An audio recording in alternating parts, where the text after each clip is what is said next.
didn't do nothing in South Africa? Is that what you're saying? Look, bro, Okay. it's not. Calm down. Hold on, let him speak. Let him This speak. Let him conversation speak. not going to go nowhere Let him speak. constructive, man. Are you saying Black Americans didn't help South Africans? Absolutely. Of course they did. Wow. Okay, let me I mean, bro, he's entitled to his opinion, bro. Just let him talk. Holy Cow said Ngolo, that I'm South begging you, Africa man, helped. begging you, bro. Leave this Holy Cow guy. said Let South y'all Africa helped. don't get keep involved. diverting it, bro. Like y'all finna Hold on. You don't know disagree. your history. If it wasn't I for want to know FBA, what they South would have put Africa sanctions did on for South Africa. Africans. Hold on. I want to know what South Africa has done for Africans. You said South Africa Their helped liability. Africa more than any other country. Tell us what South Africa has done for African countries, please. I would like to hear it. The dues to the AU. That's it. They're not even Can you listen. tell They're us not even what one of South the Africa has wealthiest black done for people. African So countries? anybody Because who got to he come on. said they helped African countries more than any other country. Tell us what South Africa has done for He's African gonna countries. mention MTN. Other than just keep attacking them and killing No, Africans. no, holy cow. Go ahead. Enumerate some of the things South Africa has helped other African countries with. Yeah, he's gone mute now. Somehow his mic is He's not probably connected. drinking a beer real quick. You know, they can't function while drinking. He's pooping his pants after I just warned him. No, seriously. We listen. You see people. You see. No, listen. You see South Africa. You see South Africa. Yeah. Let me tell you one thing. You see the way you're scared of white people. That's how we are not scared of them. See the way you treat our people that went over there. Some of them went there, opened businesses. Some of them actually helping you guys. You actually went there and loot their shop to go and buy drugs, bro. You're gonna pay for that, bro. Hey, I got a You're question for looting you, real shops to go quick. buy drugs. No, You holy do. cow. Are West You're living Africans? ghetto and shanty. Hold While on, the white man Africa. is eating your lunch. Africa. Well, let me ask my question. Are West Africans and South Africans of the same race? No, they are Bantu. Listen, Hold this on. hard Let me practice. ask him the question, please. Let me answer. Are West African and Southern Africans the same race of people? Yes, we are. Okay. We are. No, Elvis, they're Bantu people. These are one of the Bantus we chased from Mambila Plateau all the way to South Africa and Yes, start acting thank stupid. you. Thank you. They chased That's them what I'm all the trying way to say from to him. Mambila Plateau. That's why these conversations No, because some South Africans don't think that they're related to the West Africans. They think they're different enough. I told you this before. I said this before. I said in West Africa, thank God, we managed to keep these people away from the West because they tried to come to the West. I know some of your people where they actually managed to stop, where they were stopped, where our ancestors stopped them. And then he went down to the south and he went after the Koya and the San people because you're weak. You couldn't deal with us. We dealt with you. What are we doing? We dealt with you, bro. Come We dealt on, with you, bro. And You just we'll said come and that the face you down there. We'll come and hunt South you down Africans there. have been attacking You know you Africans talking since about the 19. Congo too, and This is all the critical. other groups, bro. Come on, bro. They're weak. They're weak. Can I I mean, we don't have to go all the way. We don't have to go all the way on that, man. Let's be Let honest. me ask him one more. Let me ask him one more question. Holy Okay, cow, new quick speaker question, in the right? house. New speaker. I got you. Give me 1 second. Holy cow, quick question for you, right? There's 65 million South Africans, right? Do you think? No, that's the wrong number. Okay. So this, 75 million. okay, but about half of you guys is on government assistance, right? So by you going after these black other Africans, right? Are you saying that are they a burden on the system if half of the population is on government assistance? That's an excellent Now question. I want to answer you. First and foremost, the population of South Africa is not 75 million. I said 65. I said 65. You said 65. Okay. Yeah. Secondly, yes, you are correct. Half of South Africans are dependent on some form of government, on some form of government assistance. Thirdly, the issue here is not that Africans are coming to South Africa. The issue here is that we are talking about the illegal immigrants that we cannot account for. So our system in South Africa is already overburdened, especially in the Gauteng province, in places like Johannesburg. The system is already overburdened. And then people come to the country illegally to get those health services, meaning that South Africans cannot get those very same health services. Remember, guys, Is that a true statement? Is a West African stopping you from going to the hospital and getting care? Do they tell you, well, we can't help you because an African is using your benefit?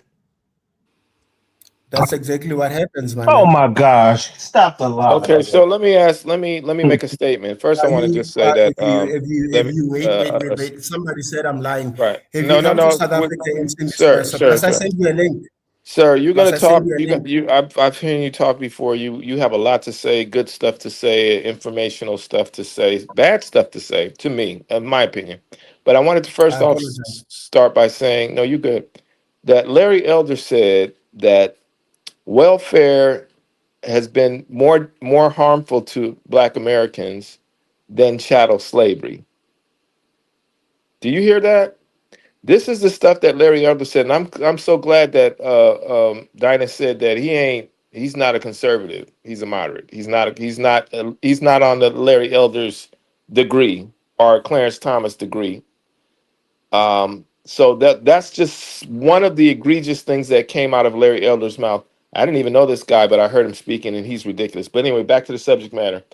My thing about South Africa and what's going on is that the Southern African countries are culpable, um, as well as all the other African countries, especially Nigeria. The country that is most I won't say responsible, but has a huge part to play in Africa's um, ability to sustain itself. Those countries that have some wherewithal. I mean, Ghana's doing a good job without having been affected, but I think Ghana has, Ghana and Nigeria had a thing going on. But what I'm saying is that the interdependence of African countries, and this is why what I like about Julius Malema is that he's a Pan-Africanist and he talks about all of Africa. But you can't just say that Africa's for all Africans and not hold accountable the countries that are are Zimbabwe, for example.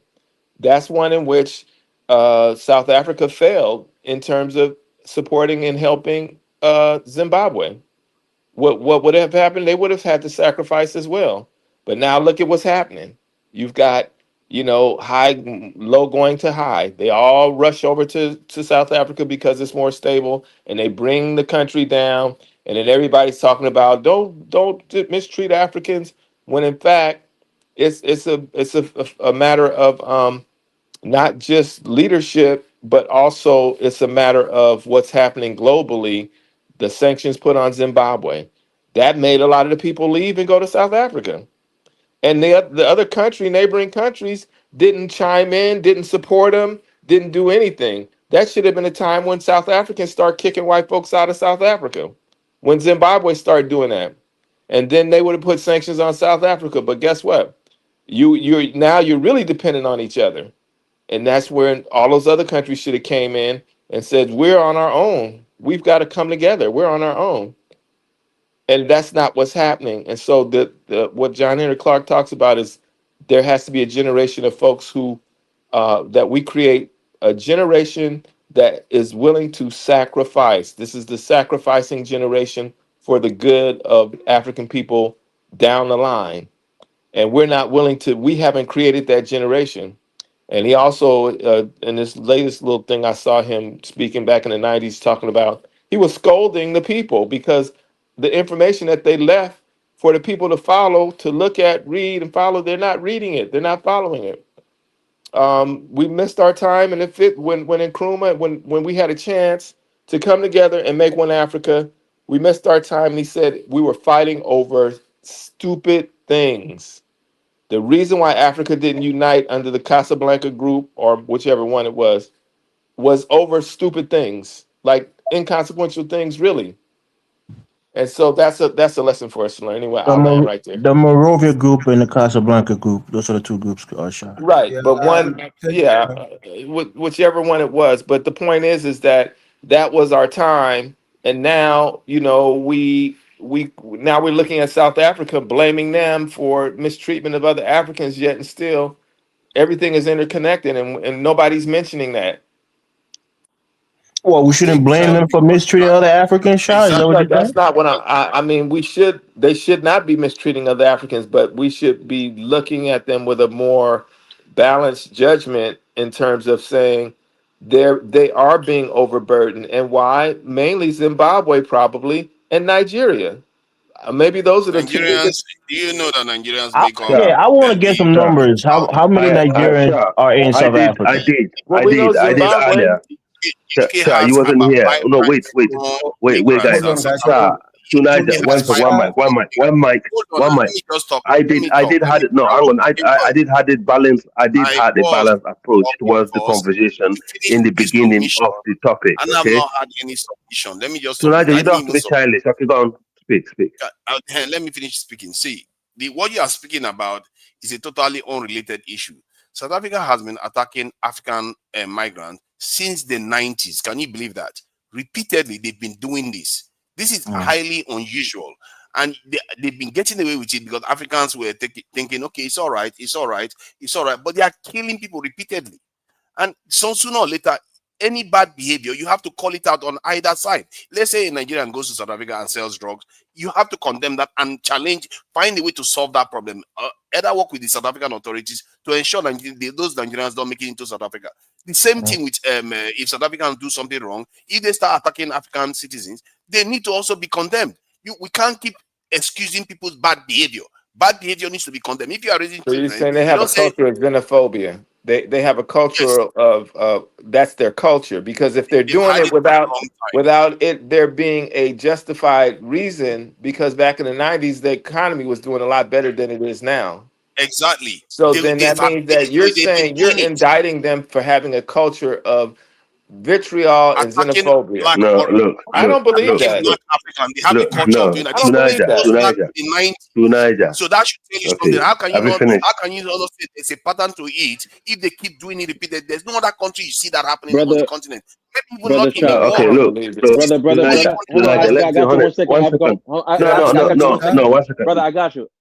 1 Oh God, second. 1 everyone keep second. interrupting Brother, me. no, I got you. I got you. But brother Shah, you do know, like, for example, Ivory Coast has about Africa, what, 4 million migrants or immigrants inside their country? Yeah, from Burkina Faso, yeah, and Liberia and other places. Ivory Coast, Right, Ivory Coast is Africa? home to. Ivory Coast Yeah, don't treat them like that. And Yeah, they're a poorer wait, country. They're Sunaja, a poorer country than South Africa, and they don't treat their wait, migrants like that. Elvis. Ivory Coast is home to the entire West Africa, except they've got Nigerian group. People in Guinea, Sierra Leone, Liberia, Burkina Faso, Ghana, Senegal, Mali. They're all in Ivory Coast. They're all there. There are like millions of them, and they never have one single problem. Okay, and if you go to Senegal, you find Malian people, you find Guineans, you find Nigerians, That's you because the find South Africans don't think the West Africans are the same as them. They don't have that brotherly love for them. In Senegal, you find all the other West African group in Senegal, in Dakar. You never had them chasing. Even Nigerians, okay? You go to Gambia, it's the same thing. You go to Sierra Leone, it's the same thing. We have all kind of people living in one another. Ghana is the exception. Okay, let's be honest. In West Africa, Ghana are the people that tend to be. Ghana's a protectionist, but they won't kick you out of your country because you're from another country. They will prefer to give them. They tend to travel. Listen, look, wait. Ghana tend to have their people in Gambia. I don't know if you know that they have migrants in Ghana that Gambia still refuse to recognize as. They're everywhere. They're everywhere. But they don't like you going to their country, but they like to go there. Look, I agree to the South African. Tonight, let's be honest, there's some element of criminality with Nigerians that go to other countries. They push drugs, they pimp women, they bring scam, and do all kind of wrong things in other people's country, and they disrespect other nations. And they're making us West Africans, look really bad. Okay, I'm telling you that's just reality. Okay, that need to be addressed as brothers in the West. That is some conversation we need to have, and we need to have a topic about that. We lost because you. I can't hear you. Oh, we can hear him. So we need to have a topic. So we need to have a topic about this because I love Nigerian brothers dearly, but that needs to be addressed. Okay, so but think about this, Africa. No, Elvis, one second. What I cannot have is that blanket, xenophobic against Nigerian people in South Africa. I saw a South African, a Nigerian man in the street. The man is sitting there hustling. He got his family, bro. It's so fucking wrong. These people went there, mobbed the guy, they beat him up. They took look, a Nigerian family in South Africa. Africans are violent, bro. Out of the school, they are some of the most violent people on the continent. We can't have that, bro. The point I wanted to make to you, Africa, take the United States for example, right? South Africa is becoming a big country on the continent, right? A country like the United States, a lot of people come here, whether it's Mexicans or African immigrants, Europeans. They commit crimes. You know what the United States do? They prosecute those people. They investigate them. Send them back. So, yeah, foreigners committing crime is not unusual. So if the Africans are doing it, just know it's going to come with the territory. When people are migrating to your country, there are going to be some of them who are bad people. You prosecute them, you put them in jail. You know, it's not a reason to demonize the entire region. You know. No, that's one thing I don't like. See, when you check the numbers in all these things, there's a lot of misnomer and a kind of stigmatization of Nigeria in so many ways because people don't understand numbers. People struggle with numbers a lot. Like if you look at Nigeria now, in terms of being selfless as a nation, Nigeria is actually the most selfless nation in the world in terms of the ability to do stuff for other people when they don't gain anything from it. Not when people are talking about other countries that are doing it, just go and check the record with Nigerians. In terms of generosity, Nigerians are very, very generous. This is how, if you look at the way they helped South Africa, they are not very close to South Africa. They could have ignored South Africa, but they did so much that it appears as if they are the only ones that were doing most of the lifting, even if the next door neighbors were doing stuff. So Nigerians have been, look at Liberia, look at Sierra Leone. These are factual statements, but people act as if Nigerians are all criminals running everywhere. We are in the UK. Do you see the UK chasing us as if we are criminals? We are in America. Do you see America chasing us that we're all criminals? Yet when you go into these higher positions in many institutions, even Harvard University, it's Nigerians that are representing black people there. What are we talking about here? But yet we stigmatize these people as if we're just people from hell terrorizing the whole African continent. It's not true. And we are doing ourselves a disservice, whatever reason why we are doing this. Maybe there is a reason why they want African countries to stigmatize in Nigeria, because it's the most populous African country. And if Nigeria gets its act together, other African countries will get their act together. But Africans are doing the job for the foreigners for them. We have to be factual here. I'm not going to support any Nigerian that is trafficking drugs. If you traffic drugs, they catch you, they should deal with you with the fullest extent of the law. If anything, that country should be working with the Nigerian authorities to arrest those people. But instead, what did the South African minister say? He's talking to the Nigerians and say, you know what, go and show us your drug dens and all that. Can you imagine a minister of South Africa telling the Nigerian state to go and show them drug dens in South Africa? This is the state of cooperation between nations in Africa. That is pathetic behavior. And if this is why we have this type of problem where they will just stigmatize the whole nation, when in reality it's not true. If you want to face the truth, you work with Nigerian government to capture those people. Because Nigeria, even in Nigeria, drug dealers, they find it very difficult to operate in Nigeria. Why do you think that is? If with all Nigeria's problem, I mean, have you mentioned drug dealing in Nigeria as the biggest problem? No, because every time Nigerian authorities are arresting them constantly. But these countries don't work with Nigeria, and somehow they claim that it's Nigerian government that's somehow the Nigerian state backing the Nigerians from doing this thing. It's not true. Period. And I'm sick of people maligning Nigeria when in reality, Nigeria literally is not in Africa, the most selfless nation in the world. What else do you want from them? Come on. Wrong. Can I ask you a question? Niger, can I ask you a question? Niger, go ahead. Can I ask you a question? You're saying that it's not fair that Nigerians are being stigmatized. I agree with you on that one. Can we agree on that? Yeah, go ahead. Yeah. Can we okay.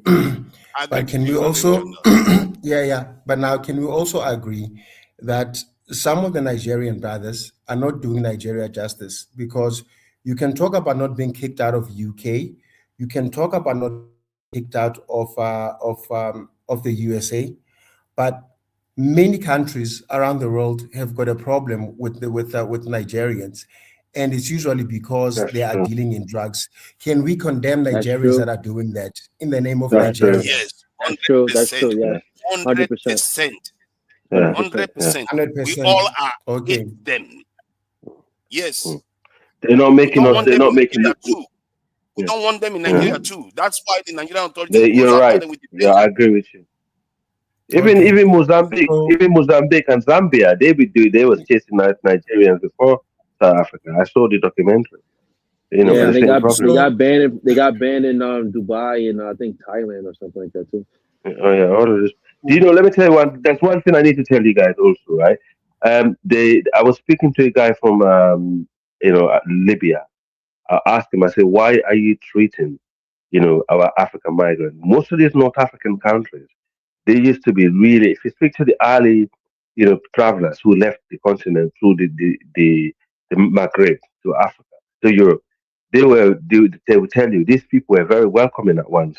Okay, they was really welcoming, but it's when the Nigerians passed through that region, what they leave, they shit behind the people that help them out, is when they start switching on Africans. So we need to change. It's about time. Nigeria is the highest black population in the world. In West Africa, they are not representing us well globally at all. It looks, even in Sierra Leone, they used to come there.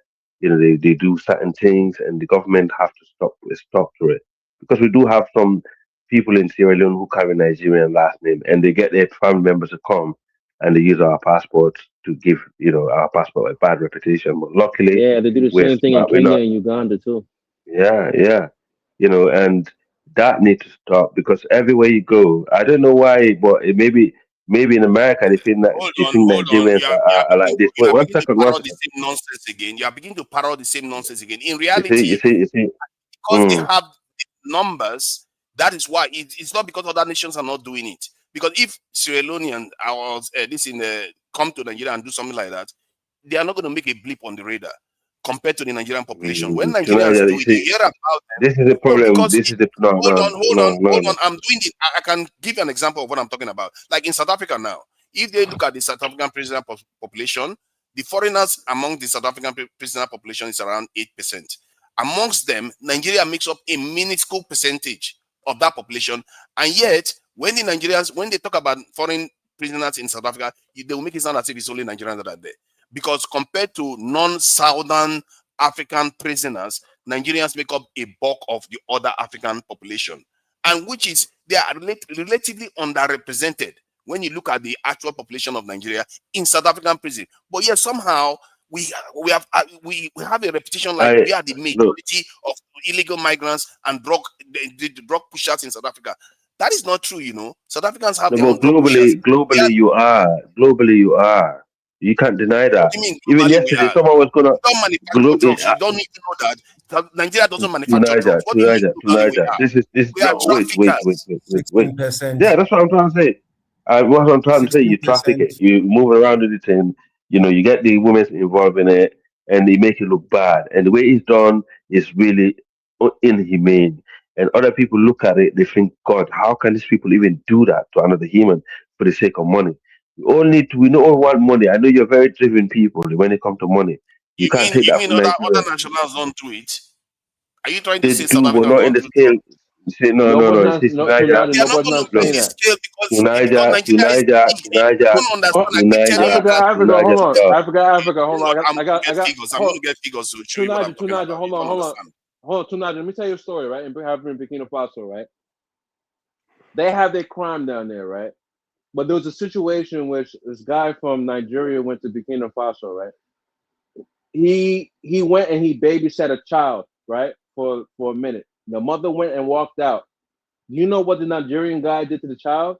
He literally butchered the child for a money ritual or something like that, whatever. And when that happened, the Bikini Babes was like, "Yo, we never seen nothing like that before ever in our lives. Like where the hell did Never, this freaking come from?" never, You never. know, The kind of so things that they do, the kind of Hold things that on. they do. To See, Niger, hold on. So I'm gonna log you are out. If you're not having if you're not having a honest conversation, bro, there's no no. point. We are This having a is. honest conversation because what you are Mm. doing is trying to malign a population. You see, you understand the kind of thing they do. No, I'm not saying. I said some no, Are you some trying to tell elements. me? we're not We're saying not Are saying you all all trying to tell me Nigerians. Nigerians. Sierra Leoneans have We're not done not anything saying evil? You guys that were caught no. or That's were not. seen on the Listen, street that's eating to human Niger. hearts? Are you To saying that Niger. you people have not done To horrible Niger. Like things To that didn't Niger. happen during in the To civil Sierra Leone. That war? Niger. happened in Liberia. To That was Niger. in That Liberia, doesn't not No, Sierra happen you in Leone. did that in Guinea. Sierra Leone. But That doesn't happen in it's not all Burkina Liberia. Faso. But It's you know not. what? See, How But you about want to hear child something soldiers in funny? Sierra Leone? But to How Niger. about yes, But child we soldiers did. in We Sierra had a Leone? war. To We had a Niger. civil war. Well, it To doesn't Niger. happen now. To Naja, but you want to be so funny? There's a documentary from BBC, right? And it's about cannibalism. You know where they went to? Yes. They went to Nigeria. Yes. About it. So Yes. I'm just saying, man. No, It's the point I'm making. and The let's be point I'm making. fair. We're not saying all, but there's Look, something I something got a link wrong. here. Man's sake, I got a Hold link on. here. I'm gonna I'm put not it at the back. saying. You see, About what Mali. you are About describing Mali. here. What you are describing here are criminal elements doing heinous things. That is true. But you have that in Mexico. You have that in war zones. If you look at Sierra Leone, when they were fighting wars, they had child soldiers. Such child soldiers I killed agree. people and they killed children too. And who went and I solved that agree, but problem? that The was a same war. Nigerians, same Nigeria. Hold on. I War or no agree. I war. said that earlier. The same I said that Nigerians, hold earlier. on, let me finish talking now. You at a moment.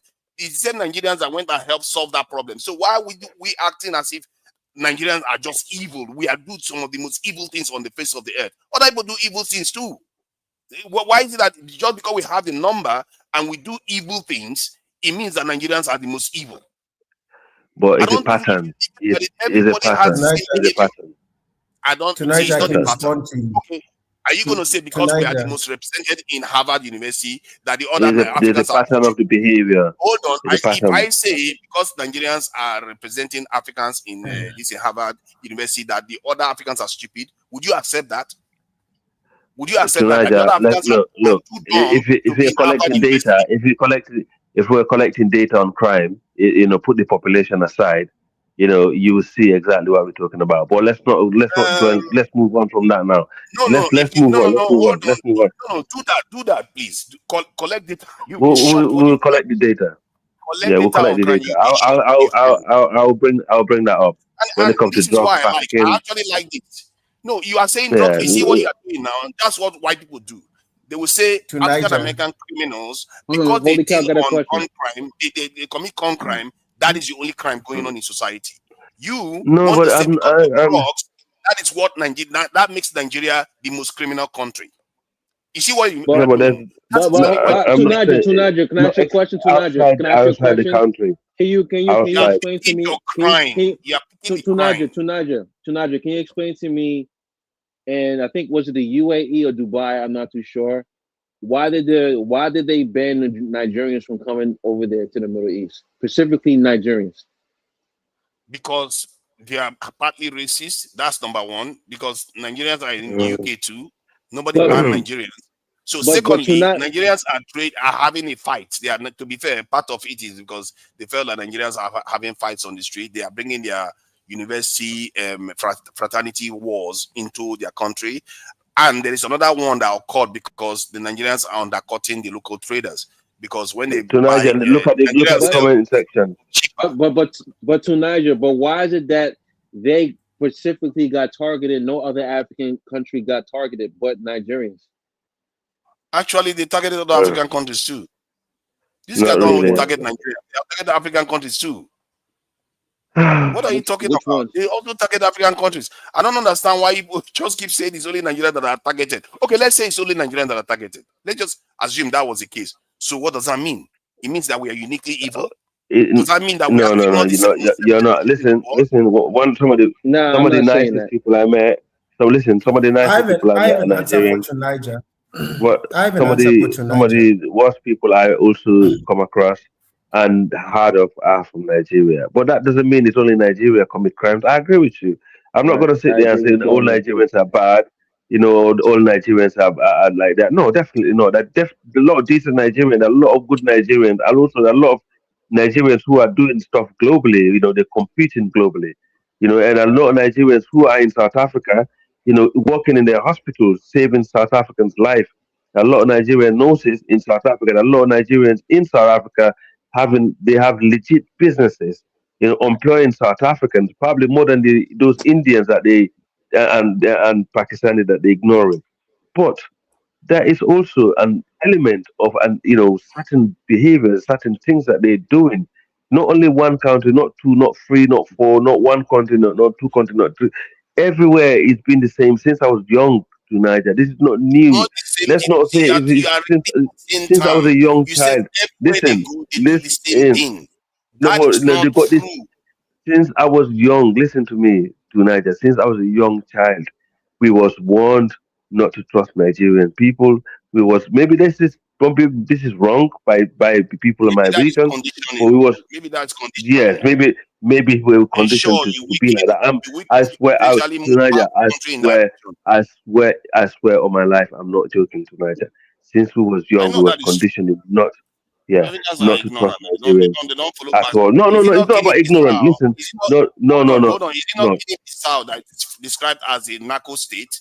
How many times have you Yeah, hear people mention Guinea Bissau as a narco state that Guinea-Bissau was actually brings drugs into West Africa? But no, yes, that's hardly do true. you We hear had a anybody mention that. So that hold no. on. Hold on. Let me finish my point. This is a whole state that is known as a narco state.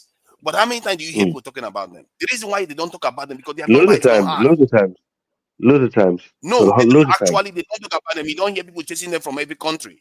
You don't hear South Why Africa talking listen? about them once. I And I've know, not the had guy you that mention.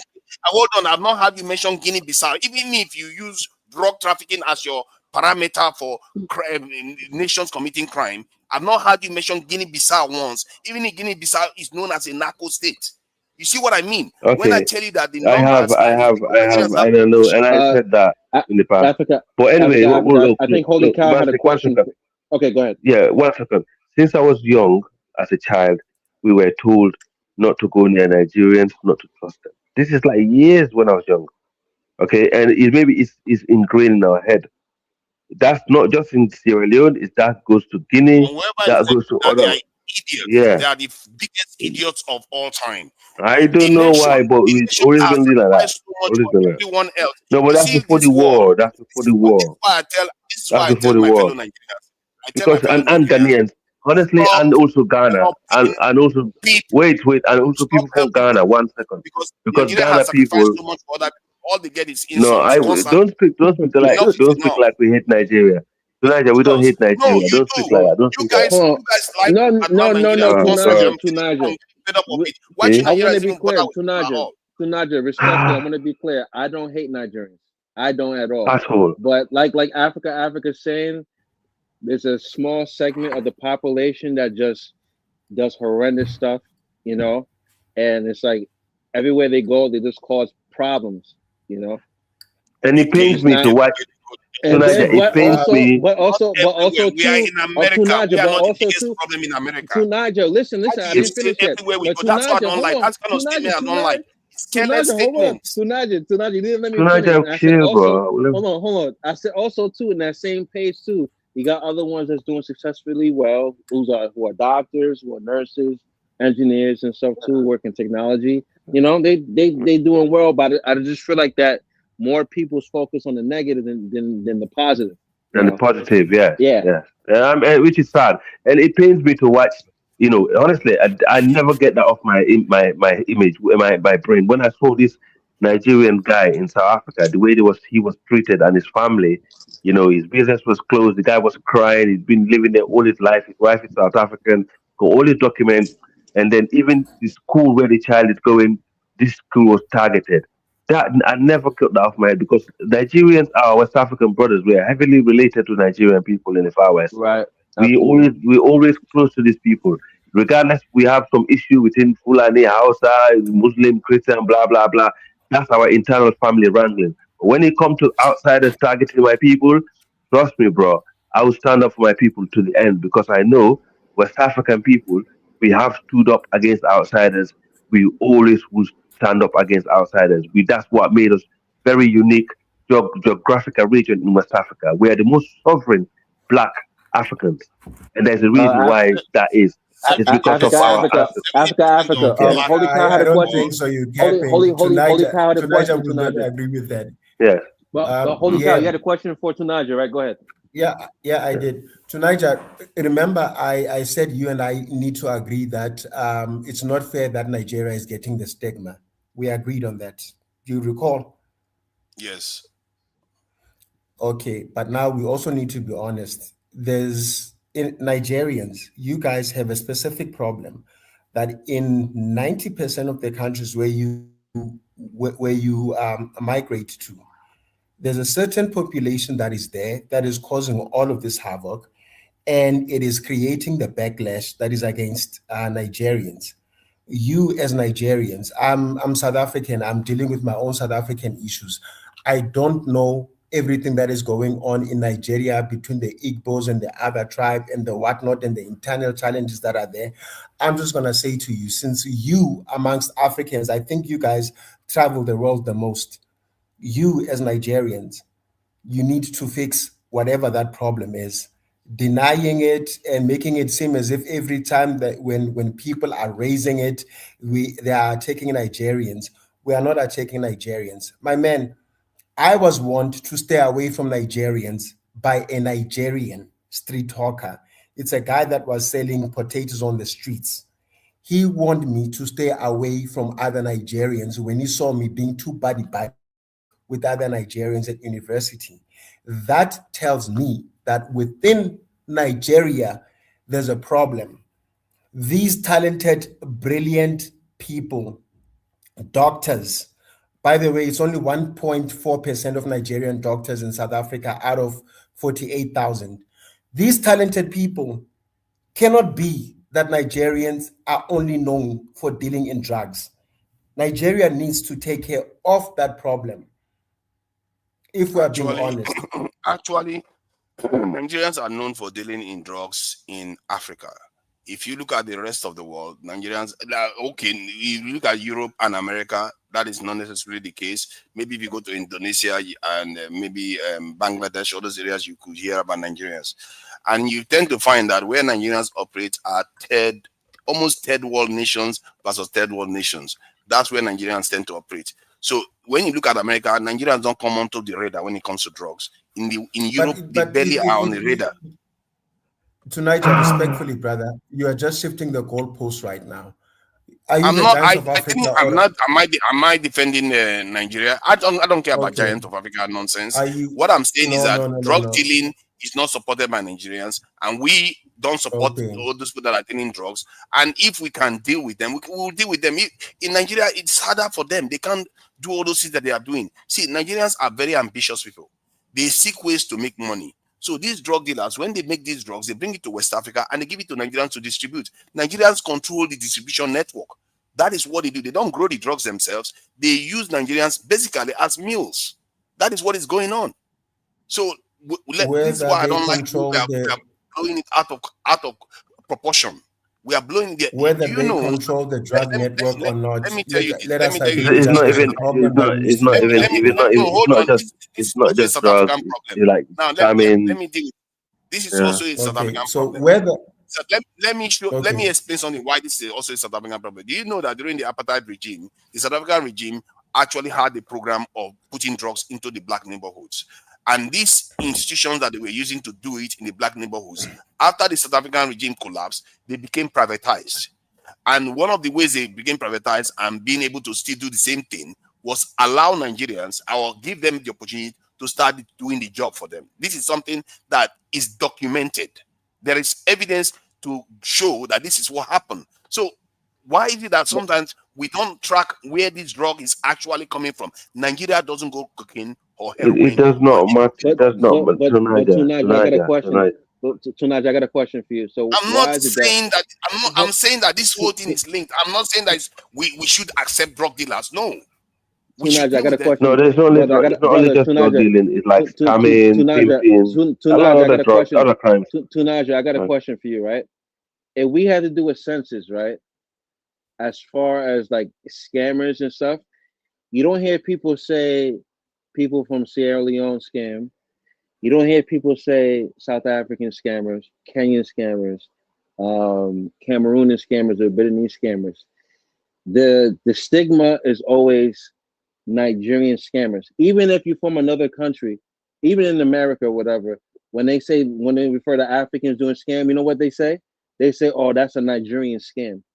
You know? Yeah. Yes. So they will say that because Nigerians outnumber all the other countries. If you mention Ghana, you mention Ghana how many times? You mention Ghana once, but you mention Nigeria 6 times. No, but Tunaja is right different. on one aspect. That Tunaja is right, because when I was young, the scammers were the Ghanaians. They were the number one people for scamming.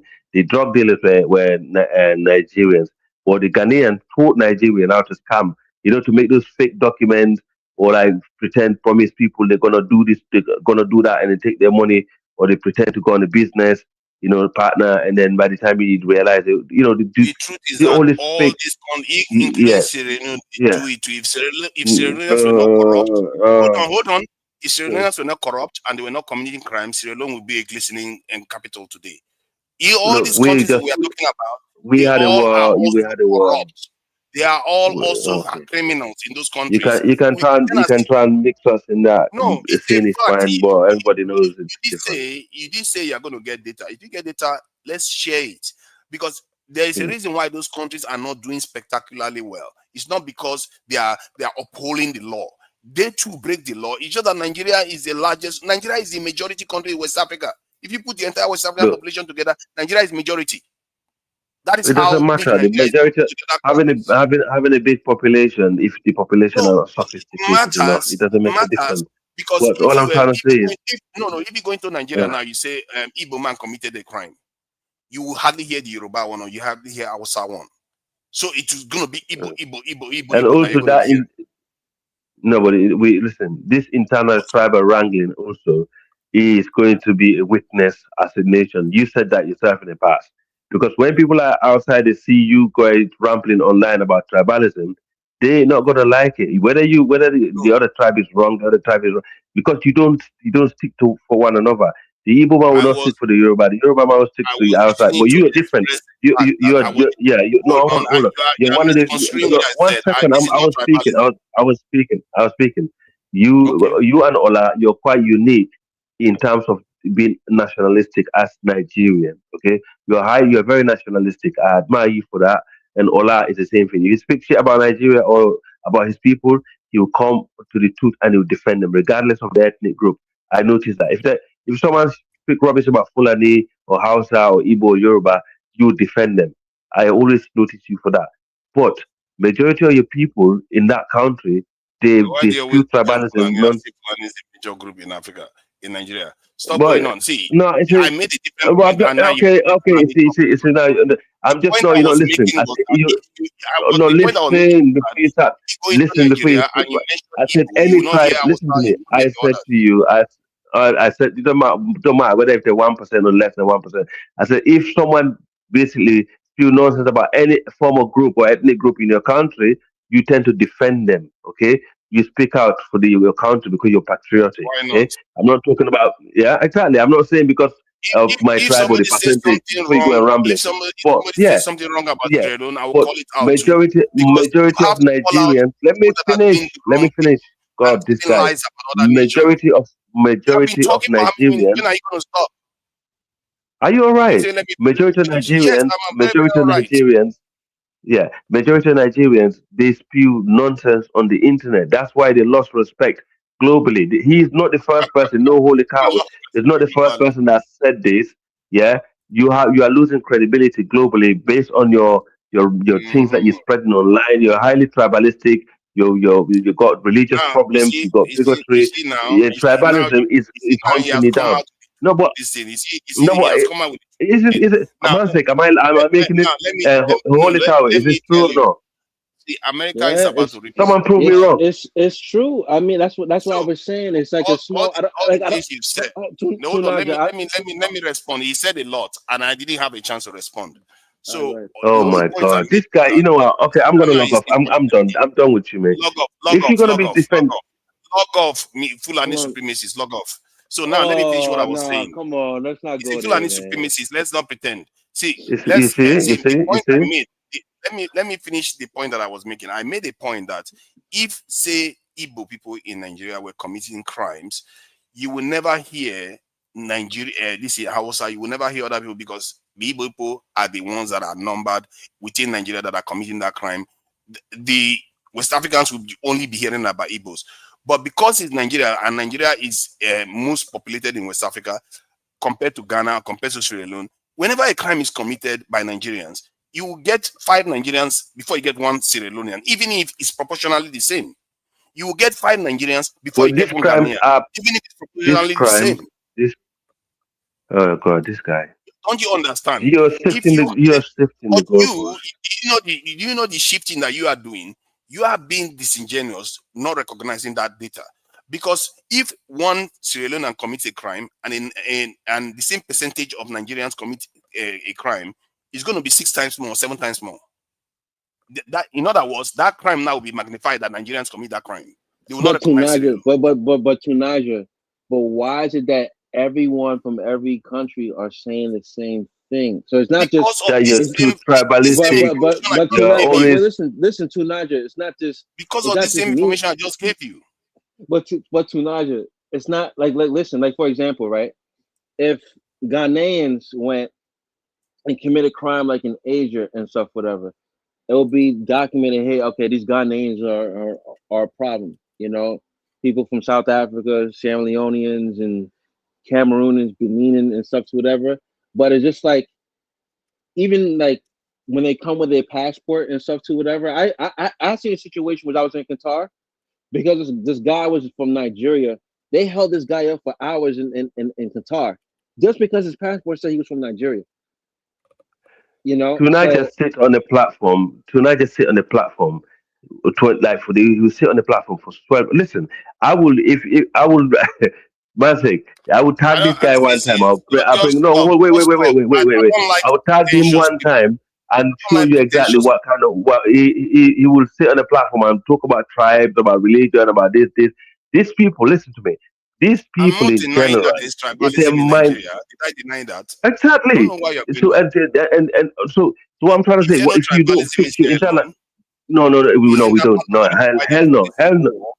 We don't. No. For every. Oh my God, Diners. Ask Diners. Even Diners will tell you that's absolutely a blatant lie. We never had a tribal war. Like we don't have. Hey guys, let me read the super chat. Mabaliko 9354. Thank you for $4 holla. Could you do a live in Orania? Holy cow! I mean, could you go live in Orania? Holy cow! Why don't you go run them from there? All right, go ahead, Holy cow. Okay, actually, I've been to. Sorry, Diners, have we? The war in Sierra Leone, was it a tribal war? Did we have a tribal war in Sierra Leone, as far as you know? Yeah, okay, I thought I was asked to answer the question. Huh? Yeah. Go and answer the question. Yeah. Okay. So, could you live in Orania? Actually, I've been to Orania a number of times. So yes, I have. I've been there a number of times. What's the point? I doubt it too. I guess he's asking you. I guess he's asking you if you could live amongst them. That's what he's. Africa. Let me give you this number. You know the people that like to talk. Hold on. Let me just land this thing about Orania. Let us not forget. Isn't Trump rolling out the red carpet for white Afrikaners because we are apparently killing them in South Africa in masses? And then somebody is now asking me if I would live in Orania. I've been to Orania a number of times. I've been there a number of times. And this thing that we struggle are to believe that, brother. Somehow, it's okay, my man. You struggle to believe everything I say because you have a preconceived notion. You talked about a Namibian earlier on, only to come to find that it is the story there is not what you said it is. So it's okay. That wasn't me. That was to Niger. Don't mistake me for. I've been to Orania. I don't have a problem with Orania. A lot of black people don't have a problem with Orania. Maybe when Orania was established in the 1990s, but I mean it's 2026 now, bro. We can't be talking about stories from 1996. Orania is a good idea. Okay, so Sierra Leoneans commit. They are incarcerated. They are actually incarcerated at a higher rate than Nigerians. 52 out of 100,000 Sierra Leoneans go to in prison, while in Nigeria the number is about. In Sierra Leone. Yes, in compared Sierra to Sierra Leone. So in other words, you guys go to jail for criminal. Hold on. In Sierra Leone too. In Sierra Leone, not outside the country. Hold on now, come on. See, because you don't know what is going on internationally. I keep telling you, you don't have a clue what you're talking about. We're not talking about internal issues. A man of science and engineering, but you don't seem to know proportionality, what matters. Your country, they actually incarcerate more of your people at a rate higher than that of Nigerians. And the same thing with South Africa. There's a reason behind that. There's a reason behind that. There's a Yes, reason behind that. there's a reason why South Africans they think that they don't travel overseas, when in reality they travel at a higher rate overseas than Nigerians, because they don't check data. They just assume stuff because of the paranoia and the stigma that you guys have somehow been conditioned to impose on Nigeria. That's why you have to go with data. And I asked you for, It you all said you're going depends to on get the. data, you didn't get, and I just got one data to show you. Listen. The Sierra Leone is a country where law and order function. It works. It's a place where you are not allowed Yeah, to get away with that's certain why it's level called of a crime. But in paradise. Nigeria, can I finish? I never interrupted you. In Nigeria, where no is not the case. There's no such thing as law and order in Nigeria. You can get away with crime. You could be a terrorist. You could be out there let out in the street next day. So don't Why are they not compare it. selling drugs Come on, man. everywhere in Nigeria then? Yeah. As a Now, matter of fact, can you Sierra just Leone be has quiet a for a minute? bigger drug problem than Nigeria. No, we understand. You want Listen, me to share the drug problem in Sierra Leone too? when it comes They have a to bigger drug problem than internal, Nigeria. we're not. We're listen. Are you listening to this? We are not You see, outside the count. I'm talking about the don't make crime me, I will committed share outside the data state, not so we see inside. the truth. No, but Oh, you're now not it's listening. outside You're the not state. listening. Again, Now you're you talking shifted it over me because again. it's outside the state now. Now, you Again, you're guys are not talking doing over me. that anymore. Again, you're Go talking ahead. over me. Go ahead. Okay, Sierra Leone is a country that been through like a brutal civil war. That nation is heavily a traumatized nation. Okay, so we have drug epidemic. Definitely, yes. There's no doubt about that. We have our country based on the civil war we had. The law is very stringent in terms of law and order and a lot of things in the country because we don't want to go back to that same old problem that we had. And anyone said that Sierra Leone war was a tribal war, they never been to Sierra Leone. It's an absolute big fat lie. We never had a tribal war. Our war is based well documented. It was if you go to the museum, it's listed. There's so many different reasons why that is. Real quick, Africa. They did when the rebels came into Freetown, they did target Creoles. There's a specific group of people who were like okay, we be talking about the Now in Yoruba denial. Creole, the Forobe Creole. Wait. I'll get to that. The Forobe Creole. The reason why they died more is not because they specifically target them. It's because of the area where they live. It's more like the entrance to the city. So there was more high casualty of their people. It's not because they target them specifically. That's one. Because and yeah, so basically, yeah, it's because of the geography, it's not to do tribe. There's no evidence Sierra Leone war was tribal, religion, or region, or anything other than blood diamond. It was a diamond, it's mineral resource, and we don't put it and call, he was behind it. But anyway, Wow. so You're just that's the making stuff aspect. up. The diamond I is will tell you. located in a certain area. Hold on. The diamond is located in a certain area, and generally, Mm. people in that area are the ones fighting for those diamonds, and the other groups are looking to get access to it. That is how it works. And to pretend as if that is not the case, almost all civil wars are because of different groups in the country. No, You are the The ones Creole are not. pretending as if that's The not true. Creole have nothing to do with diamond. This is the Creole. The Creole have nothing to do with the mining So industry it's or only one diamond or tribe anything to Sierra do with Leone that. has got. Sierra Leone has only one No, tribe then. no, you're not listening. The Connaught district, Connaught area, the east of Sierra Leone, is where the diamond were mined, and the rebels already entered and conquered that area. Like years before they got into the city. The city was their last target. Okay, and the area that they entered inside the city was majority. They have what they call Fulatown because the Creole are group of people. The Creole are not just made up of one. We have Fulani Creole. We have what they call Fula Creole in Fulatown. We have the Forobe Creole, which are the Yoruba Creole. They're opposite to each other on this like a main road called Kisti Road. If you the other side, the right side of the road is Forobe. The left side of the road is Fulatown. If you go the other side, it's Kintown. That's where like the Caribbean. So it's like a mixture. Okay. But the Forobe area was heavily hit because of the houses that they have as well. And there's different reason other than tribe, why they were killed, why they lost a bit more. But also the ECOMOG military soldiers who came to Sierra Leone to rescue apparently done more massacre, than so the rebels. Most Sierra Leoneans said they actually think the ECOMOG, the Nigerian army, done more killing than the rebels. So I don't know. So we can break it down to that. But all I'm trying to say is, you Let me say there's this. Let even me in the say UK. this. Look. You Even in don't the UK understand the right meaning now, even in the UK, even in the UK, I'll give you two examples. Right, when the Conservative was in power, there was no space in prison. Do you know why? Because it was heavily uh, there was heavy on law and order. So minor little crime, you committed minor little crime, they send you to prison. And when the Labour come into power, they reduce those things, saying, right, you don't have, if you commit just by insulting someone, we don't have to send you to prison for that. So just to reduce the prison population.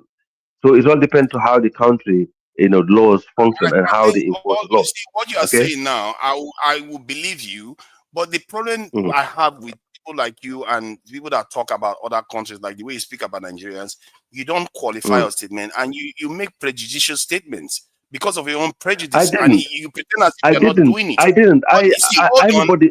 hold on. Let me finish now. Don't talk, please. Let me finish. But then Hmm. when I go and start providing evidence to show that what you are saying is wrong, instead of you to back down and say, okay, I'm taking correction, you start making excuses, and I will be generous enough to say, okay, I understand this. But you will still go back again to that conditioning and still Yeah. continue stigmatizing We Nigerians. I'm That is what you I'm will honest. do. I've been honest with you that we was conditioned not to trust Nigerians since I was young. That's just a fact. Manzik, was you like that when you was young as well or not? Yeah, you're grown up I'll now. give you a funny story, right? Let me tell you a funny story. Okay. When I was young, Okay. I had a friend from Kenya, right? For some reason, his mom used to be so mean to me. Like she didn't want me in the house for nothing, right? Until one day she wasn't home, and what's his face? I was in the house, and then what happened was she came and she told the son in Swahili, why is he here, right? Until he said, why he can't stay here. She's like, oh, because he's Nigerian, and I had to tell her, no, I'm not Nigerian. She's like, and then she came, she hugged me, and she's like, I'm so sorry. I thought you was Nigerian, because she didn't go into detail why, what was the experience with Nigerian. She just like, I thought you was Nigerian. I apologize. And then she let me go, and then she been friends with me ever since. So Yeah, I have nice. no idea what was her experience and stuff or whatever, but that's what I'm happened to just me being growing up. honest, and I will always stick by it. And whether you like me or not, I'm just telling it as it is. And my personal experience, how I was brought up, and people I know, they will tell you what I exactly said to you. We was conditioned not to trust Sometimes you see Nigerians. how people suddenly after Israel goes, South Africa goes after Israel in the international court of justice, and suddenly South Africa is having problems. Maybe there is a reason why Nigerians are stigmatized the way we are stigmatized. Just like we are conditioned to be against each other. South Africans are conditioned to be against Africans. Africans are conditioned to be against this in Nigeria, and East Africans are conditioned to be against Ethiopia. They locked Ethiopia up. Can I tell Me, you? Can I as tell you the reason why, let me finish Tonight? what I'm saying. Can I tell? Let me see what I'm saying. I'm Okay. seeing a pattern here where Mm. powerful nations are a kind of isolated in Africa. The powerful black nations are isolated. The only one that hasn't been isolated so far is Kenya, at least if you consider Kenya a heavyweight at all. But South Africa, No. Nigeria, and Ethiopia are kind of Mm. isolated in Africa, and these are the most powerful nations. Maybe there's a reason why that is happening, and you said it yourself. You were Mm. conditioned against Nigerians. Is it based on objective data? Not necessarily true, but here Is we are. is We keep doing it mm. nonetheless. Okay. Uh, So okay, tonight, what I'm trying. Mm. Tonight, I just want to say to you, brother, listen, just because we are pointing this out, it does not mean that we are against Nigerians. I've already told you that I think Nigerians are very talented people. If I'm being honest with you, I think the most talented people in Africa. But we have got this specific problem, and us pointing it out does not mean that now you have to defend the honor of Nigeria as if Nigeria is being attacked. This is a real problem. I was warned by a Nigerian against Nigerian, a Nigerian guy who said he was making an honest living and said, Andrew, don't go there. Don't mess with those guys. Those guys are into some stuff that you will not like. You understand? It was a Nigerian that told me that about a Nigerian. And he was Exactly. selling, he was a street vendor doing his own thing. Because I used to buy from him. He's a street vendor doing his own thing. He says, you can't be hanging out with these guys. I'm warning you, What does Andy. that These tell guys you? are What up does that to. tell you? What did you learn from that statement? I learned from that statement that there are some Nigerians that I should not be hanging out with, and by him telling me some that, Nigerians, and by him a Nigerian telling me, warning you, a good Nigerian is warning and you against a bad Nigerian. to Niger, I promise you, you will not die if you let me finish my point. Just breathe, brother. By him telling me that, how do you know? he How was do you know? warning me. I'm trying. How do you know? How can you don't have any evidence of that? How can you say that? You know, If I know you don't know, what are you going on about? but on a serious note, though, a Nigerian was warning me about Nigerians. He was not saying because guys are bad, therefore all of Nigeria is bad. We are not saying that. We are just pointing out what is out there for everybody to see, a problem that Nigeria needs to address. Remember, a Nigerian pointed out these Nigerians. He did not say, because of these guys, all Nigeria, including myself, we are bad. He said, these guys, you have a problem. Yeah, You need to fix it, my brother. We're not attacking Nigeria. We are not. And yeah, I would do the and same thing also, too. If I see those Nigerians, I will warn you too. Niger, If I see this Nigerian, I too will do the same. And I like the way you talk about it. That's why I don't have any issue the way you are discussing this Nigerian matter. It's the way Africa seems to be doing it. That's the one I have an issue. you always have to blame me for something, ain't you? I mean, the personal issue you got with me, you can't hide it. You always, you always got problem with you. Always listen. Anytime you try to play this Listen, game, United. There's one thing that me and you can both agree on. That you're anti, you've got Fulani phobia. We all know that because we know you sit on the platform, 24/7 talk about Fulani. Well, you do. You actually, I can actually say you do. You no. You sit on a platform for 2-3 days. No, hold on.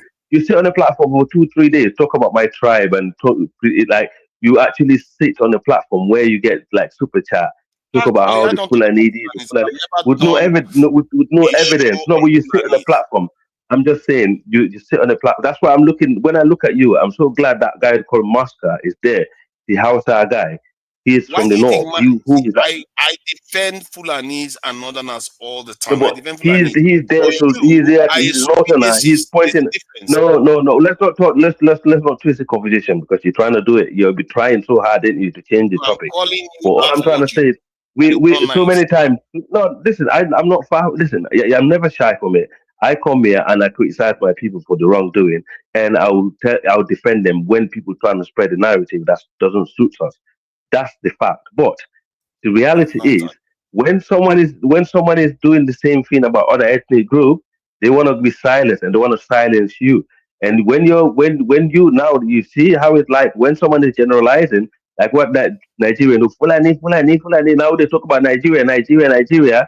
You're going see the level of Africa. hypocrisy. I've hardly heard you Yeah. talk about the havoc many Fulanis are causing in Africa, in Nigeria. I mean, or many African Mansik, countries.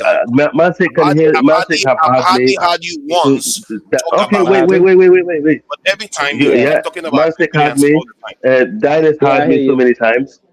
Yeah.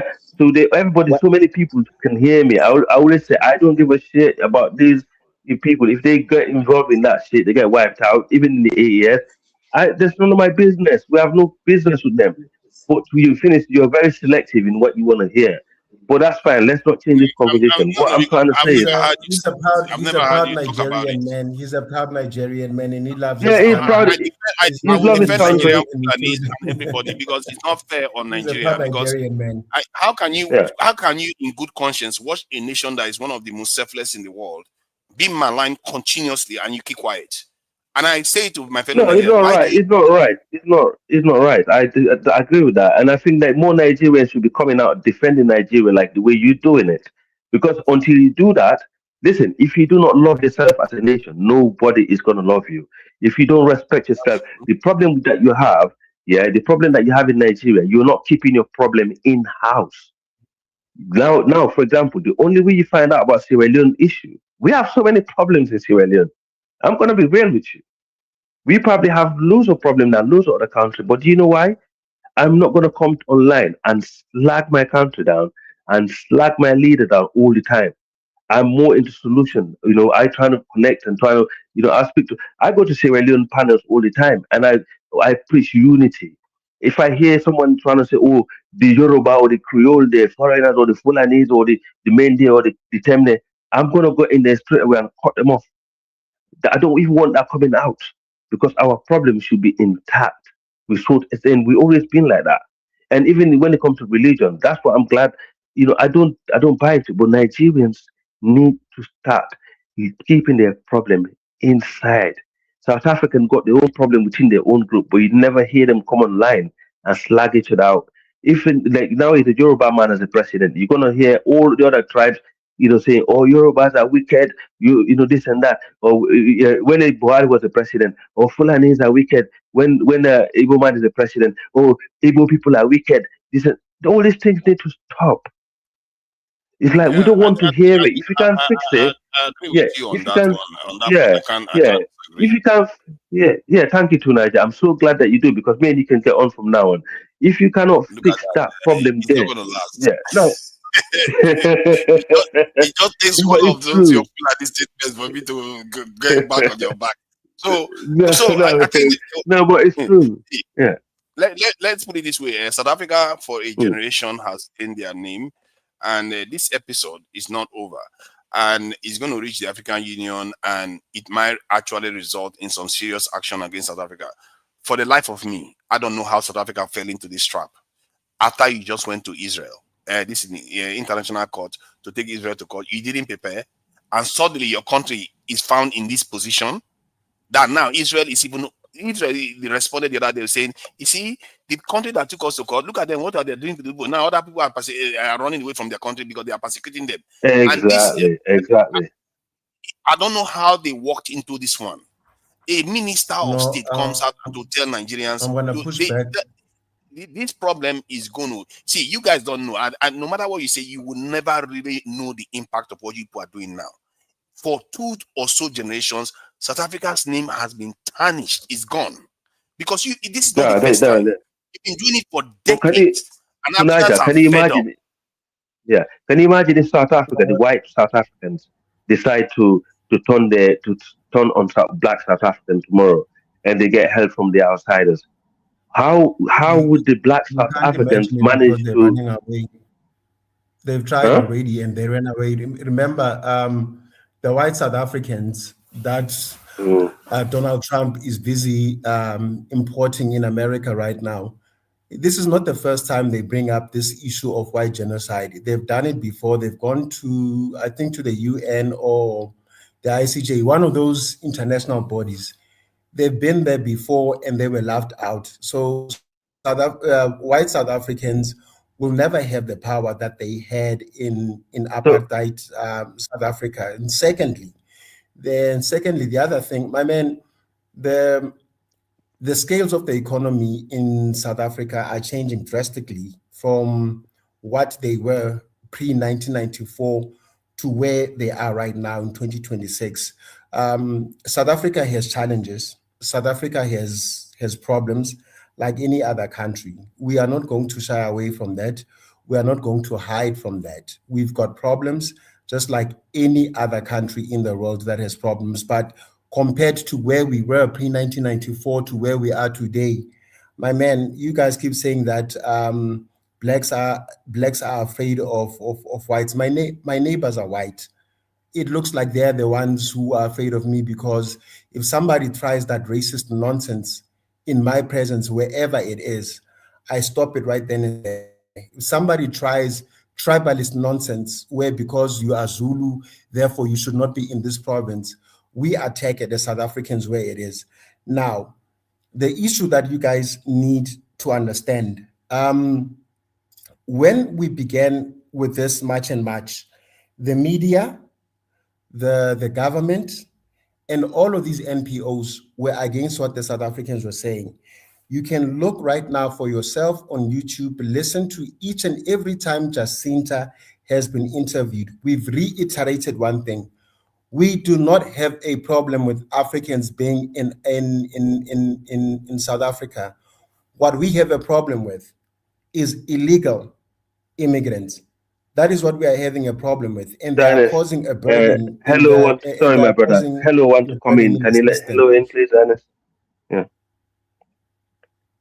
All right, go ahead, Go ahead. hello. Well, go ahead and finish. Holy cow, and pass the hello. All right, thank Oh you, my brother. God. So, Can I speak or do you later on? understand? No, no, I'll wait. I'll Oh wait. yeah, you can speak, sister. No, No, I'll you wait. can. I have all Okay, the time. Thank you. okay, thank you, sister. So what I was saying is our problem is illegal immigrants. Okay, that's the problem here. Now there will be elements like in any other march anywhere in the world, in the States, when there are people that are marching, there will always be those that will want to take advantage of the opportunity to do their own criminal things. South African police is there to deal with them. The problem here is illegal immigrants. You can pull out any video where a South African is speaking candidly about this. We don't say migrants for a reason, because our problem is illegal. We need to first sort out the illegal ones and tighten our border. Because for you, you might think the way that South Africans are reacting right now, it's inhumane, it's this, and that. And because I stay in the suburbs, I don't stay in the townships where these problems are. I cannot look down on those people. I need to understand what the issue is. I need to understand, okay, maybe you're taking a bit too far here, but I hear what your grievance is. Until you guys try to understand what the grievance of South Africans are, we're not going to move on with this. These marches are going to carry on happening, and people are going to be posting videos upon videos upon videos, and they will be debunked every time. Like the story I'm about to share on the chat right now, that's already been debunked about a Ghanaian guy. But the issue is illegal immigration. We need to control illegal immigration, guys. South African citizens are tired. It is not the government, it is not the media, it is not the police. It is the people that are affected by illegal immigrants in their communities. I am far removed from that. I'm in the suburbs. I live a nice life. I've done well for myself. I give back to the community where and in those charities where I support. I hired three Zimbabweans in the company I work for. So Zimbabweans are not the problem. It's the illegal ones that are the problem. Thank you.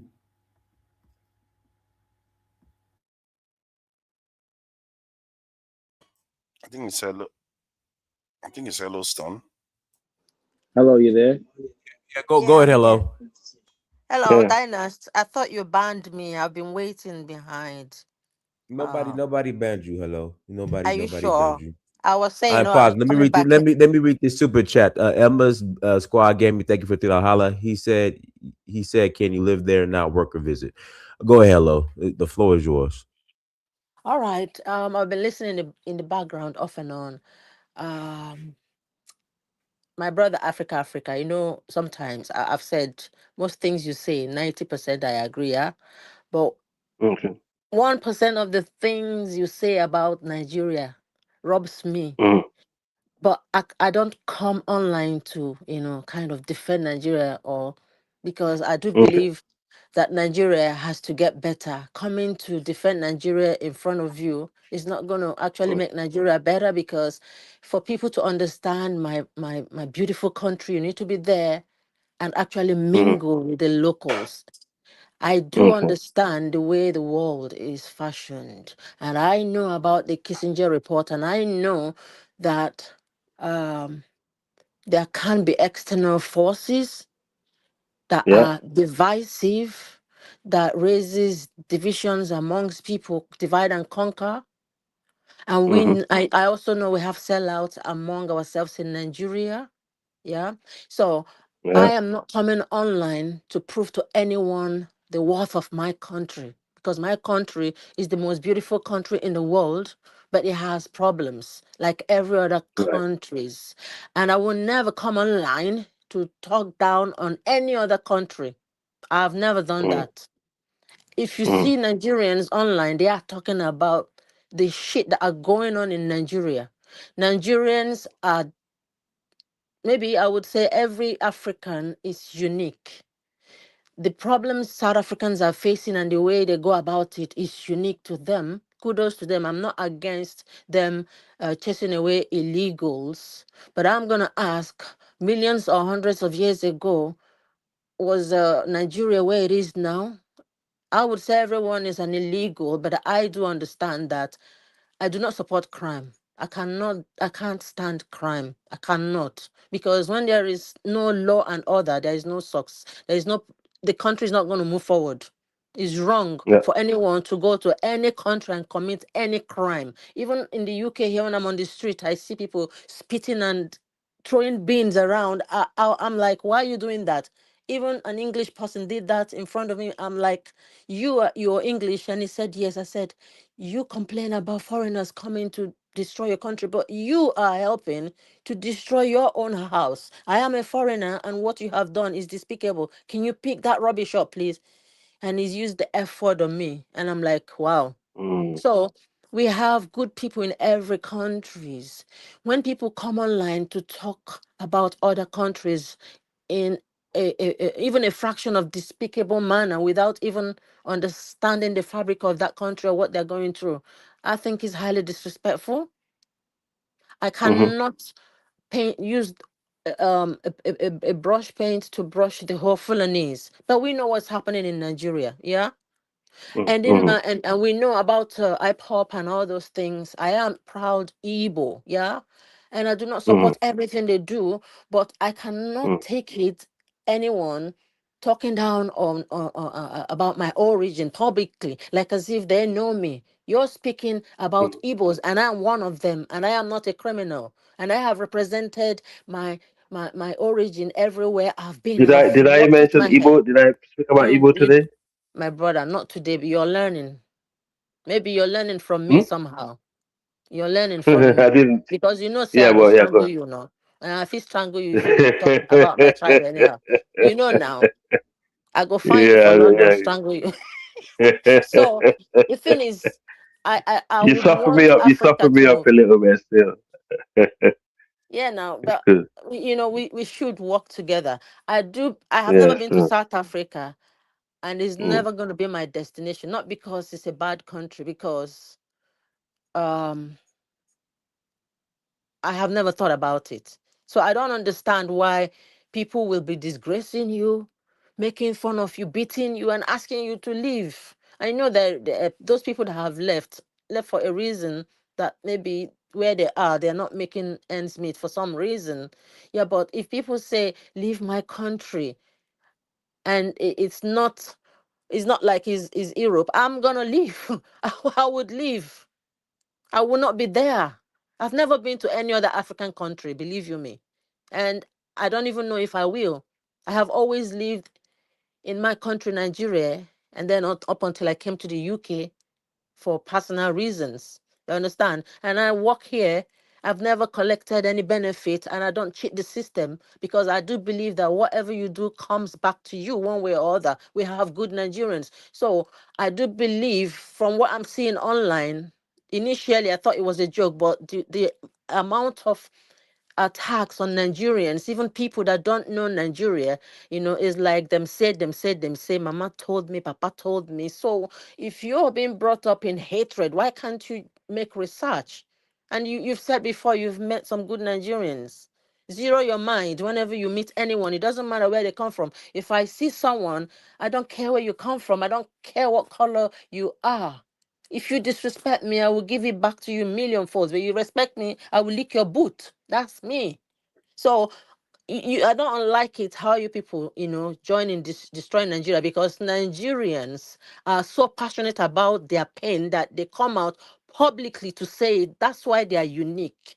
They don't cover evil. They are not like other African countries that hide their problems, like as if they are innocent, like they are sent Obi, you know. They have atrocities in their countries, but they cover it. Please, don't say, don't say. No, no, Nigerians are not like that. We are shouting inside, we are shouting outside. Nigeria, if you see a Nigerian and then you see the color, you will see the color of Nigerians are not chameleons. That's why a lot of people behind closed doors prefer to deal with us, because if a Niger say, I will do you this, Niger will do it. That's Nigerians. They are not hypocrites, they are not snakes. You will see it. If Niger don't like you, will know. So please, especially you, Africa, you say we should be defending our countries, yeah? Anytime you mention Igbo, Wait for me. I'll be jumping up and coming to meet you here. But I know you've I'm slowed waiting for down. you. No, don't wait for me because me and you fight. You won't like it. Because I don't have shame, Hello, I thank Nah, you so don't. much. Nigeria is not get shame. Yeah.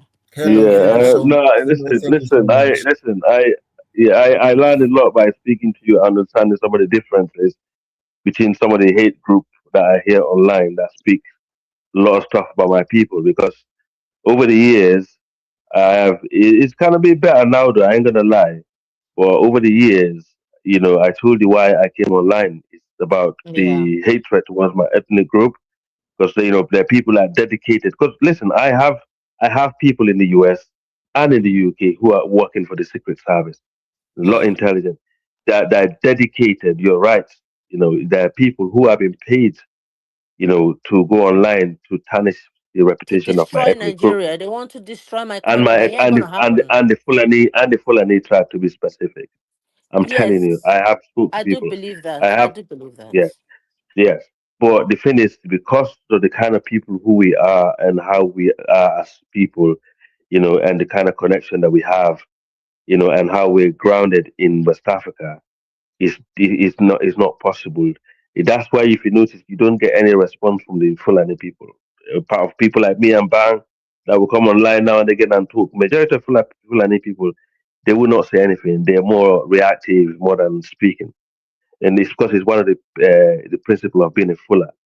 It's about be able to deal with perseverance. Be reserved, don't talk, just act. And this is what But make you a but Fula. but, but Made. Africa, this thing is happening online. It's mostly online noise. When you come to Yeah, yeah, yeah, Nigeria, yeah, yeah, the yeah. But Fulanis are marrying the information. Igbos, and they're married. They're just with each Mm, other. Do you know what I mean? yeah, So that's yeah, why I I ask you, understand come that. to Nigeria and see for yourself. No, Don't go by listen, what anyone I told have you. break. Even though like I haven't spoken. I used to, yeah, quite a while ago. I used to speak quite blatantly about About people Igbos, that actually yes, you, come. you did Yes, you I did say used to. one time that everyone should begin to start to attack my tribe. I'm like, what? Don't do Well, that now. no, but listen, I got listen. I told you I got personal relationship with Igbo people back in Sierra Leone, and that's how it stays, even here in the UK. Was it But a all good I'm trying to say is, experience? Was it a good or yeah, bad they're very good people. experience? They're very good people. They're the ones I met. They're Okay, good that's people, it. and I made them feel comfortable in my city. And not only Igbo people, the city I live, I have made loads of people feel comfortable. I actually helped Senegalese people set up their community center, and I introduced them to my local MP. I have a very good connection in this country, not alone the city I live. I have helped so many people. My cousin, believe me or not, I swear to my life, I'm speaking to you guys today. My cousin is the one that helped all the Nigerians who live in South London and in London. Most of their worship, the places that you go to worship, most of the church that you enter in London, most of the mosque that you enter in London, most of the community centers that you enter in London, my cousin is behind it.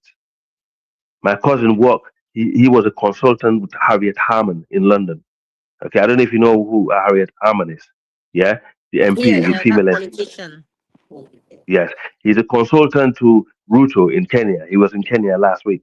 Okay, he's the guy that helped most Nigerians who set up churches, worshiping place of worship.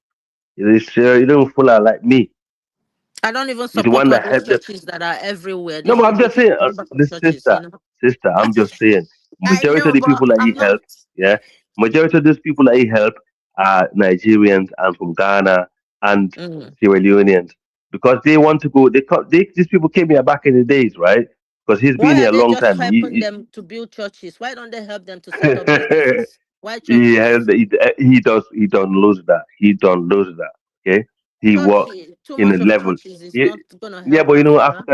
African people were obsessed with religion, culture, and I certain think type it's of things. another way of colonization and brainwashing. You know what I mean? Yeah. So I done so. Wait, listen, I have done so much.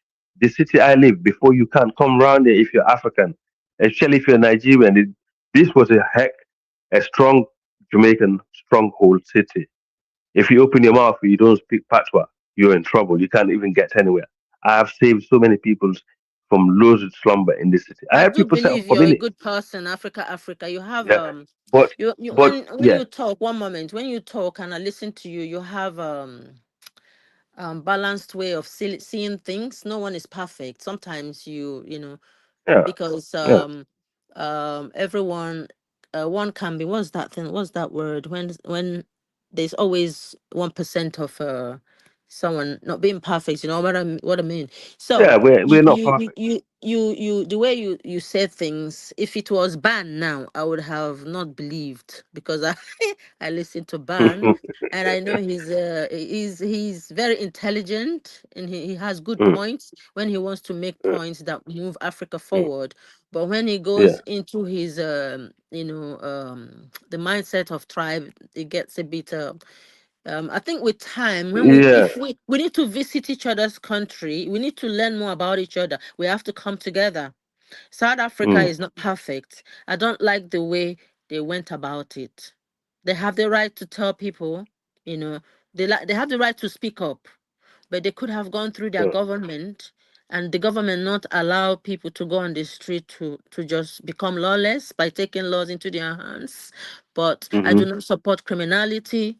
You know, if they find Nigerians carrying powder anywhere in the world, if it is by hanging, I support it 200%. I No, do. I don't support hanging. I don't But support hanging. I And think people should be in prison. why would you want to keep someone that is selling powder for? No, but they should be rehabilitated. I always believe in rehabilitation. Like Boko, it doesn't work like that. It doesn't. yeah, Maybe they will hello, yeah, repent. Maybe they will repent, but yeah, yeah. hello, it's blood money. It's blood Yeah, money. wait, she's hello. finished. Let her finish. Let her finish quick. Yeah, I'm Okay. I done. understand that.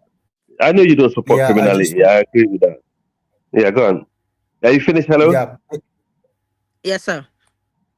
Okay. Hello. What you gonna?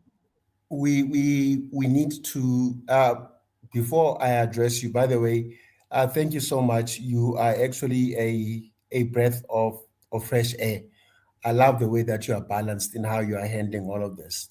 Thank you so much for that, because we as the guys, we've been going at it for a while now. But I appreciate the feminine energy. Thank you so much, sister. But I need to make this clear. I'm going to make it clear again. The issue here is not Africans, it is with the illegals. And we have been going to for years now, until it reached the point that it has reached. And the way we went about it now, guys, we march, okay? When we march, we protest, we go straight to government buildings to hand them memorandums. Now, like I said earlier on, with any other march that happens, wherever you are in the world, there are always going to be people that will see that as a chance for them to do what they need to do for their own criminal behavior. And as I've said, SEPS, the South African Police Service, has dealt with those people in our marches. The march on the 30th of June, there were people that tried to take advantage of the march. Those people were arrested. That march was happening all over the country. That march was happening all over the country. Can you guys honestly say where you were watching the marches from? Did you see Africans being attacked left, right, and center? No, they were not. Were there incidents that went out of hand? I can't say they were. I can't say they were not, because I was not everywhere. I'm also aware that certain incidents were blamed on the march when they had nothing to do at all with the march, such as the case with the two Ghanaian guys, such as the case with the Namibian truck driver that was being targeted by a criminal syndicate that is attacking trucks. Whether you are South African, whether you are blue, green, white, if you are driving a truck, that criminal syndicate is going to attack you.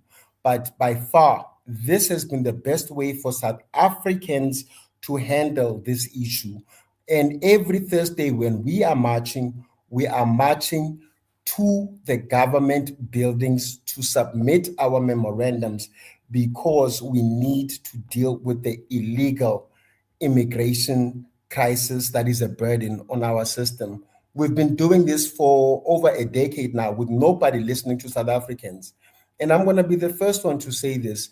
If there's any violence in the marches, if there's been any violence anywhere, I condemn that. I know the leaders of March and March condemn that. I don't want violence. I'm condemning violence. I condemn it. So if we heard those incidents, let me not say if, because I was not there, I don't know. Those incidents that happened were minor incidents, but I condemn those incidents. But how would you guys suggest that South Africans go about handling this? Because we are marching to the government buildings. How else can we handle this? Can Give I us say advice, something please. then? Okay, what I want to say, I'm not South African. I'm a proud Nigerian. Any day, anytime. Yeah. I don't know if you're a media personality. You present yourself very well, and I have respect for you and your opinions. But this is my voice. You may not like it, and you may pick some things because we all learn from one another. No man is an island in this day and age. That the way the things are progressing now, I think we are better together in Africa. I know our African countries have to fix themselves, but divided we fall. You can still do stuff in love and achieve what you want. You can do things legally. When I mean legal, you take the legal route. You won't go wrong. if if if if if if the whole continent is pointing, do you know what I mean? Or if everyone is complaining about something, don't see it as someone, you know, is up against you. Perhaps sit down, have a quiet moment, look inside yourself, and I'm like you want to be the best for your country. You want your country to work best. And that is what I wish for you. But you can handle things differently. And you're going to get different positive results from other African countries. And they will now be the ones that will even lend their voices for you, for your country, and say, these bloody people, bloody Nigerians or whoever that are selling powder, we don't support you, you know, stuff like that. But if everyone, 10, 20 countries come together and condemn, then you need to have a pause and say, maybe next time, how about we do it this way? You can march, but march straight to your government house. Don't go on the street and take the laws into your hands. I saw videos, those videos are not old, where there were violence. And some, Fakulum Takatum was saying it was AI. He denied physically assaulting someone. And there had been incidents of people being quiet. I would have been happier that South Africa, become even more lawful by arresting anyone who had broken the laws. And those people that were physically assaulting people on the video, where are they today? They are walking free. There was a woman from Zimbabwe selling food on the street, and someone from South Africa, a male, bought food and didn't want to pay. The woman got upset. People gathered. And the woman proceeded in pouring water on the guy. You know what the guy did? I suppose no country is perfect. My country is bloody not perfect, yes. But I believe it will get better. Yeah. So this guy pulled out toy toy and toy him just there, and then walked away casually. Nothing happened. He walked away. Broad daylight. My country is not perfect. We have problems, huge problems, because we are over 200 and something million people. Our problems will be definitely bigger than your country, because the population, multiply 1% of a crime times the ratio of Nigerian population. That's why Nigerians are everywhere. It looks as if they are committing most of the crimes. No, that is why they are saying mathematics is important. The ratio and proportionality, yeah, and probability as well. So if 1% of Nigerians, say 1% of Nigerians commit crime worldwide, do you know how many that would be? Compared to 1% of South Africans, compared to 1% of Sierra Leoneans, compared to the 1% of Ghanaians. That's what Africans fail to realize, that no country is perfect. But for the fact that Nigerians are allowed outside because of bad governance, doesn't mean you guys should push us down. When we are down, you march on us. You spit at us. You call us rubbish, even though you know that some of us are not rubbish. You deny us. But in your own sick times, we came to your rescue. How can you forget that? And you want me to be happy with you? Taking laws into your hands? I respect your call. It's genuine. But please do it the right way. Make us learn from you so that we can all liberate ourselves, isn't it? If you do it and get it right, don't you think that other Africans will copy South Africa and hold their governments accountable? But should we now do what you have done? Imagine we done what you have done to South Africa. Don't you know there are a lot of South Africans in Nigeria? Do you know how many people that are Africans in Nigeria? Nigeria is hosting a lot of Africans. But I've never one day asked someone, where are you from? You sound different. Oh, where are you from? I don't have that time. I'm busy. And we'll never do that, regardless of how much less love you guys show us. I am a proud Nigerian. Maybe the way we are confident and that intimidate people don't mean I'm better than anyone, no. But the way things we go through in Nigeria make us, think a certain way and do things a certain way don't mean we are always right or perfect. We are humans just like you. But if you guys don't want to treat us, with respect, no problem. But my advice for you is do it lawfully. I do not care how many Nigerians you throw out of your country. It doesn't bother me. But it bothers me when you molest my blood. Yoruba, Fulani, Hausa in Nigeria, in your country, because no one is going to help them because of you think my government can't do nothing, then you molest them, you beat them, you spit at them, you shit at them, you kill them like rats. That's when I'll be upset.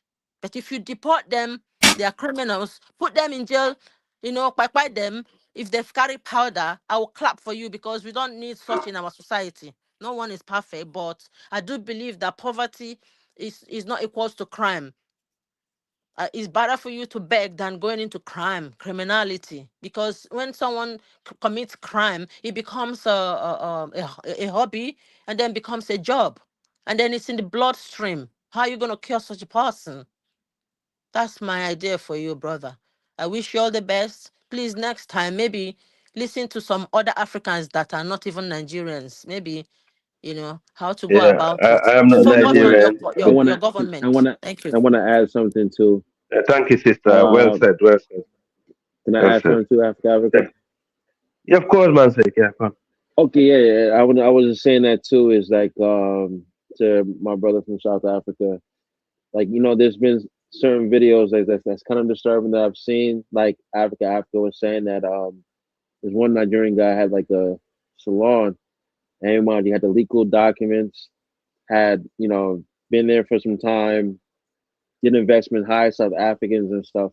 Like I said, it's not all, but and like you said before, no holy cow, that you got some who would take advantage of March on March, but they went to this guy and he was explaining to him, hey, I have a business here.